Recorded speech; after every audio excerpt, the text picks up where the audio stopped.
दोस्तों नमस्कार। IAS PCS exams में आप सभी का स्वागत है। आज के हम लोग देखते हैं करंट अफेयर्स, और जैसा कि आपको पता है कि इकोनॉमिक सर्वे 2022-23 और साथ में आज बजट 2023-24 प्रस्तुत किया जा चुका है, तो उसके भी क्वेश्चन सबसे ज़्यादा इस समय करंट में न्यूज़ यही सब बनी हुई है। और ये प्री मेंस इंटरव्यू हर एक स्टेज के लिए आपके लिए मोस्ट इम्पॉर्टेंट है।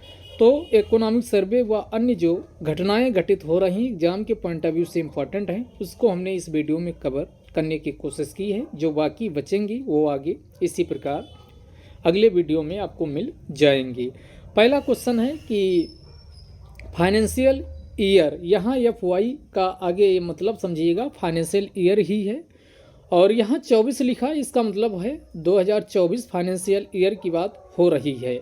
तो फाइनेंशियल ईयर 2024 में भारत की GDP यानी ग्रास डोमेस्टिक प्रोडक्ट, इसी को हिंदी में सकल घरेलू उत्पाद कहा जाता है, कि ग्रोथ रेट यानी समृद्धि दर कितनी रहने का अनुमान आर्थिक समीक्षा 2022-23 में व्यक्त किया गया है। चार ऑप्शन है आपके सामने, 6 से लेकर 6.8% के बीच, 6 से लेकर 6.9% के बीच, 6 से लेकर 6.5% के बीच, 6 से लेकर 6.7% के बीच। सही आंसर आप लोग सोच लिए होंगे। बजट वाले से लेकर यहाँ आप कंफ्यूज मत हो जाइएगा। यहाँ इकोनॉमिक सर्वे 2022-23 के हिसाब से आपको बताना है, तो सही आंसर पहला वाला होगा, 6 से लेकर 6.8%। फाइनेंशियल ईयर 24 में भारत की GDP ग्रोथ रेट को आर्थिक समीक्षा 2022-23 में अनुमान एस्टिमेशन किया गया है।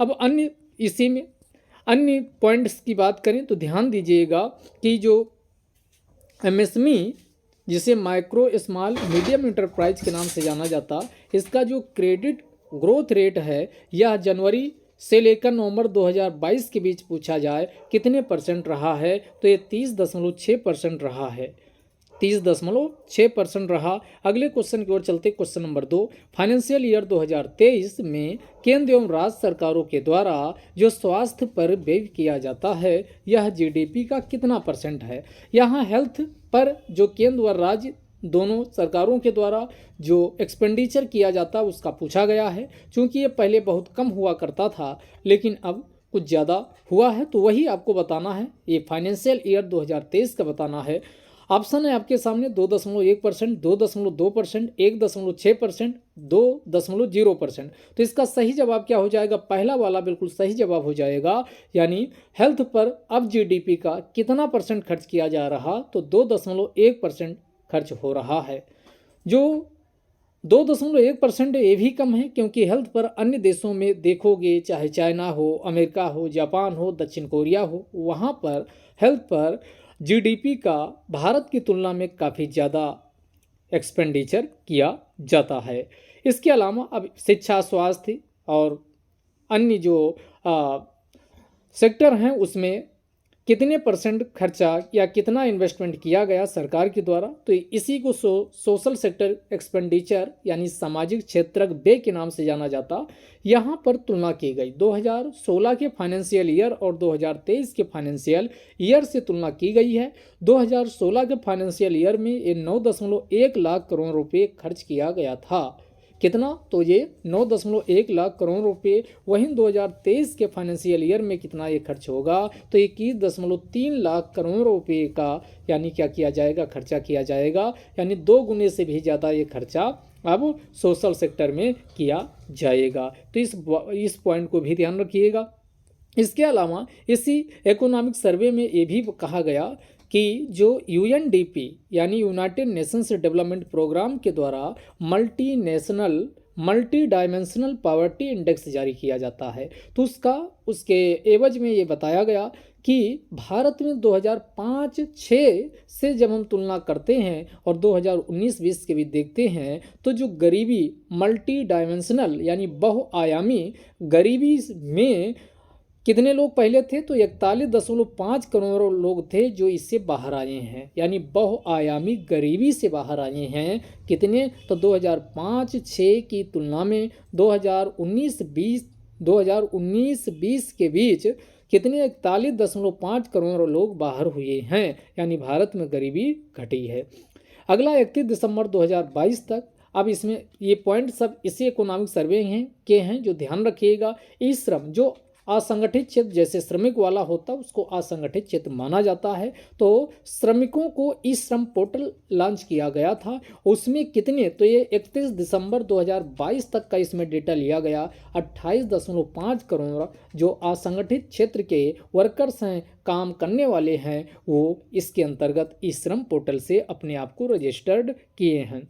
Out of pocket expenditure on health, ये कितना, तो पहले बहुत ज़्यादा हुआ करता था। आउट ऑफ पॉकेट एक्सपेंडिचर का मतलब हुआ कि घर में कोई सदस्य बीमार हो गया तो जेब से कितना पैसा डॉक्टर को, निजी क्षेत्र के डॉक्टर को दिया जा रहा है, उसी को आउट ऑफ पॉकेट एक्सपेंडिचर कहा जाता है। तो ये कितना, तो ये फाइनेंशियल ईयर 2014 में 14 में कितना था, तो 64.2% था। वहीं फाइनेंशियल ईयर 19 में ये घट करके 48.2% हो गया। तो फाइनेंशियल ईयर 14 में 64.2% और फाइनेंशियल ईयर 19 में 48.2% हो गया है।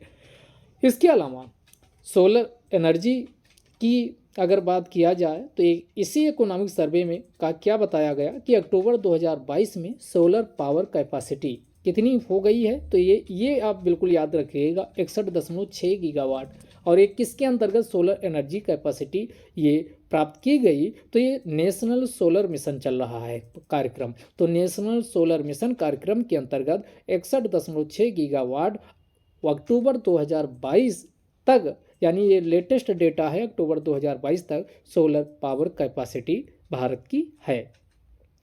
इसके अलावा एक और अभियान चल रहा है, national mission on sustainable habitat, यानी इसी को क्या बोलते हैं कि सतत पर्यावास पर राष्ट्रीय mission, national mission on sustainable habitat. इसके अंतर्गत स्वच्छता, हाइजीन पे सबसे ज़्यादा ध्यान दिया जाता है और इसके लिए खुले में शौच से मुक्त करने के लिए शौचालय निर्मित कराने का जोर शोर से वकालत की गई और स्वच्छ भारत मिशन से लेकर न जाने कितने मिशन शुरू किए गए। और इसमें अब आपका जो ये national mission on sustainable habitat है, इसके अंतर्गत 62.8 lakh individual house hold toilet बनाए गए और साथ में 6.2 लाख, तो ये 62 का ये शुरू का 62 उठा लीजिए, बीच में पॉइंट लगा दीजिए, तो 62.8 lakh individual house hold toilet बनाए गए। वहीं पर जो कम्युनिटी और पब्लिक टॉयलेट बने, कम्युनिटी यानी जन सहभागिता समुदाय के द्वारा और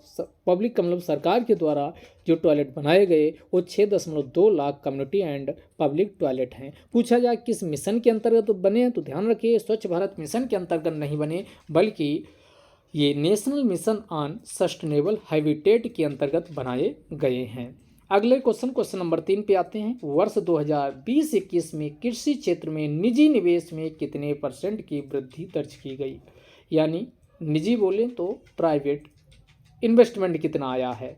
कृषि के क्षेत्र में पूछ रहा, यहाँ कृषि की वृद्धि दर नहीं पूछी जा रही कि आप देखते ही आंसर लगा दे।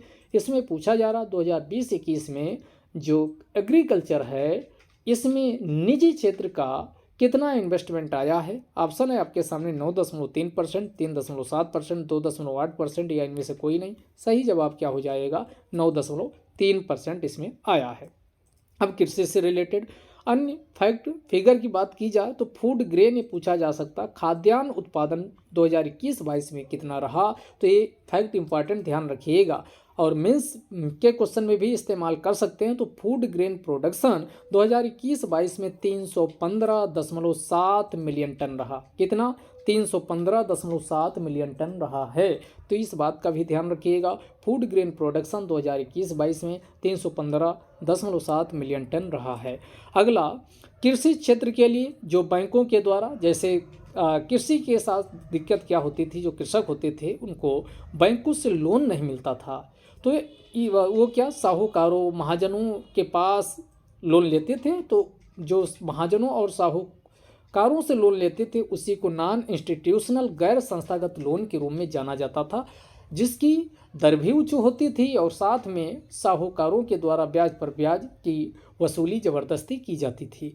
सरकार के द्वारा इसी किसानों के, महाजनों, सूदखोरों के जो गैर संस्थागत चंगुल से फंसते थे उसी से निजात दिलाने के लिए इंस्टीट्यूशनल क्रेडिट की व्यवस्था की गई। और ये पहले बहुत कम हुआ करता था, लेकिन अब इसमें 2021-22 में बताया गया कि जो इंस्टीट्यूशनल क्रेडिट एग्रीकल्चर के लिए दिया गया वो कितना था, 18.6 लाख रुपये। कितना? 18.6 लाख रुपये ये इंस्टीट्यूशनल क्रेडिट है जो एग्रीकल्चरल सेक्टर को प्रदान किया गया है। इसके अलावा 1 जनवरी 2023 से नेशनल फूड सिक्योरिटी मिशन 2013 जो है, यानी राष्ट्रीय खाद्य सुरक्षा मिशन एक्ट अधिनियम 2013 का जो आया, जिसके अंतर्गत अनाज गरीबों को उपलब्ध करवाया जाता है। इसको 41.4 करोड़ जो बेनिफिशरीज हैं, लाभार्थी हैं, इनको आगे फ्री में फूड ग्रेन दिया जाता रहेगा। आगे अगले क्वेश्चन है जीवीए। जीवीए क्या है? तो ये ग्रास वैल्यू एडेड कहा जाता है। तो जीवीए के रूप में इंडस्ट्रियल जो सेक्टर, औद्योगिक क्षेत्र है, इसका योगदान कितना? 3.7% है। और ये डेटा कब का है? 2022-23 का, यानी जो फर्स्ट हाफ होता है छमाही वाला, उसका डेटा है। अगला क्वेश्चन नंबर 4 है, भारत का मोबाइल फ़ोन विनिर्माता के रूप में विश्व में कौन सा स्थान है? प्रथम, द्वितीय, तृतीय, चतुर्थ? तो भारत का मोबाइल फ़ोन विनिर्माता यानी manufacturing hub of mobile cellphones में भारत का विश्व में दूसरा स्थान है। इस बात का ध्यान रखिएगा। अब बात आती है कितने मोबाइल फ़ोन बने? तो फाइनेंशियल ईयर 2015 में बात की जाए तो फाइनेंशियल ईयर 15 में 6 करोड़ यूनिट थे। अब लेकिन फाइनेंशियल ईयर जब 21 में हम आते हैं तो यह कितना हो गया? देखिए 4 गुना यानी लगभग 5 गुना की वृद्धि हुई 15 की तुलना में। 2021 में 29 करोड़ यूनिट इसमें थे। अगला क्वेश्चन है 5वां, भारत को फाइनेंशियल ईयर 22 में फार्मा इंडस्ट्री में एफडीआई कितना प्राप्त हुआ? 4 ऑप्शन आपके सामने है। 699 मिलियन $, 180 मिलियन $, 590 मिलियन $, 670 मिलियन $। तो आपने सही सोच लिया होगा। तो इसका फार्मा इंडस्ट्री का मतलब हुआ चिकित्सा वाला, दवा वाला। तो इसमें कितना एफडीआई प्राप्त हुआ? तो पहला ऑप्शन जो लिखा है बिल्कुल सही है, 699 मिलियन $, एफडीआई प्राप्त हुआ है। बात करें इसके पिछला, यानी 600, अब आपने देखा कि इसमें कितना 699 मिलियन, जबकि 2019 में यही कितना 180 मिलियन था। यानी काफ़ी वृद्धि फार्मा इंडस्ट्री के सेक्टर में हुई है, क्योंकि 2019 में 180 मिलियन $, था, वहीं कितना हो गया? अब हो गया है 2022 में 699 मिलियन $। इसके अलावा प्रोडक्शन लिंक्ड इंटेंसिव स्कीम चल रही है, विभिन्न क्षेत्रकों के लिए चल रही है। तो इसके द्वारा जो अगले 5 वर्षों में ये आशा व्यक्त की गई, एस्टिमेशन लगाया गया, अनुमान लगाया गया कि 4 लाख करोड़ रुपए से ज़्यादा कैपिटल एक्सपेंडिचर किया जाएगा। कितना? 4 लाख से ज़्यादा। यहाँ कैपेक्स लिखा है, इसका मतलब कैपिटल एक्सपेंडिचर। अब कई लोगों को पता होगा, जब आगे हम डिटेल वीडियो बनाएंगे तो उसमें बताएंगे कैपिटल एक्सपेंडिचर, रेवेन्यू एक्सपेंडिचर, ये सब क्या होता है। कैपिटल एक्सपेंडिचर का मतलब हुआ कि ऐसे क्षेत्र में एक्सपेंडिचर किया जाए जिससे कोई एसेट्स का निर्माण हो, परिसंपत्ति का निर्माण हो, उसी को कैपिटल एक्सपेंडिचर कहा जाता है। पीएलआई के अंतर्गत इन्वेस्टमेंट 2022 में कितना आएगा फाइनेंशियल ईयर? ये 47,500 करोड़। कितना? 47,500 करोड़ रुपये आया, जो जितना लक्ष्य रखा गया था, टारगेटेड था, उसकी तुलना में 106% ज़्यादा है। कितना? 106% ज़्यादा। इस बात का भी ध्यान रखिएगा। अगला क्वेश्चन आपके सामने फिर छठा है, आर्थिक समीक्षा 2022-23 में फाइनेंशियल ईयर 23 में सेवा क्षेत्र में कितने % वृद्धि का अनुमान दर्शाया गया? अब यहाँ सर्विस सेक्टर आ गया। सर्विस सेक्टर में कितने % की वृद्धि रहेगी 2022-23 में? आर्थिक समीक्षा इकोनॉमिक सर्वे 2022-23 के अनुसार ऑप्शन आपके सामने 9.1%, 8.4%, 8.1%, 7.1%। तो सही जवाब पहला वाला होगा 9.1%। कितना रहेगा? 9.1% रहेगा। अब बात करते हैं एफडीआई सेवा क्षेत्र में कितना आया, तो 7.1 मिलियन $, आया। ये 22 की ही बात हो रही। और जो ई कॉमर्स है, आगे मेंस में क्वेश्चन या प्रीलिम्स में पूछा जा सकता, ई कॉमर्स भारत का एक उभरता हुआ सेक्टर है। 2022 तक इसमें कहा गया कि 18% का इसका जो मार्केट है वो भारत में वृद्धि करने वाला है। क्वेश्चन नंबर 7 है, अप्रैल दिसंबर 2022 के लिए भारत का जो मर्केंडाइज एक्सपोर्ट था वो कितना था।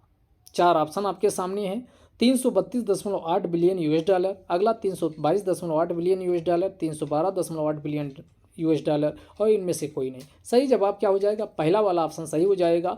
अप्रैल से लेकर दिसंबर 2022 के बीच पूछा जा रहा भारत का मर्केंडाइज एक्सपोर्ट निर्यात, यहाँ भारत जो वाणिज्यिक उत्पादों का निर्यात करता है वो कितना था, जिसे मर्केंडाइज एक्सपोर्ट कहा जाता, तो याद रखिए 332.8 बिलियन यूएस डॉलर था। और एक बात आपको यहाँ पता होगा, पीछे हम कई बार डिस्कस भी कर चुके हैं कि भारत विश्व में सबसे ज़्यादा रिमिटेंस यानी विप्रेषण प्राप्त करने वाला यानी विश्व में देश बन गया है। अब बात आती है 2022 में कितना ये प्राप्त कर लिया, तो विश्व में इसका स्थान प्रथम पे आ गया, तो 100 बिलियन यूएस डॉलर, कितना 100 अरब बिलियन यूएस डॉलर रिमिटेंस प्राप्त किया है। इसके अलावा एक चीज़ और ध्यान रखिएगा, यहाँ से क्वेश्चन ये अंदर से पूछा जा सकता है, क्या पूछा जा सकता कि भारत का जो दूसरा लार्जेस्ट एक्सटर्नल फाइनेंसिंग है, यानी एक्सटर्नल मतलब बाहर से, भारत के बाहर भारत में जो फाइनेंस वित्तीयन किया जाता, रुपया पैसा आता है, वो पहला तो सर्विस सेक्टर से आता, यानी service export, service Bharat service बेचता है और सर्विस निर्यात करता, तो पहले नंबर पे क्या है, सर्विस एक्सपोर्ट है। लेकिन सर्विस एक्सपोर्ट के बाद जो रिमिटेंस है ये दूसरे नंबर का second largest major source of external finance है। इस बात का भी ध्यान रखिएगा, ऐसे क्वेश्चन पूछे जा सकते हैं। इसके अलावा भारत में जो विदेशी मुद्रा का रिजर्व है ये पूछा जाए विश्व में कितने स्थान पे है, यानी जो विदेशी मुद्रा है जिसे आप डॉलर के नाम से जानते हो, भारत के पास डॉलर की जो मात्रा है वह विश्व में देशों का क्रम में रखा जाए तो किस नंबर पे भारत आएगा, पहला, दूसरा, तीसरा, चौथा, पांचवा, छठा, सातवां, आठवां, टॉप 10 में शामिल है कि नहीं, तो ध्यान रखिएगा भारत का स्थान इसमें छठा है। छठा largest foreign exchange reserve holder Bharat है, इस बात का भी ध्यान रखिएगा। क्वेश्चन नंबर अगला है आपके सामने, स्टार्टअप 20 या इसी को एक नाम से और जाना गया स्टार्टअप 20 कैपिटल एक्स, ये दोनों नाम दिया जाए तो ये इस बात का ध्यान रखिएगा, दोनों एक ही चीज़ हैं।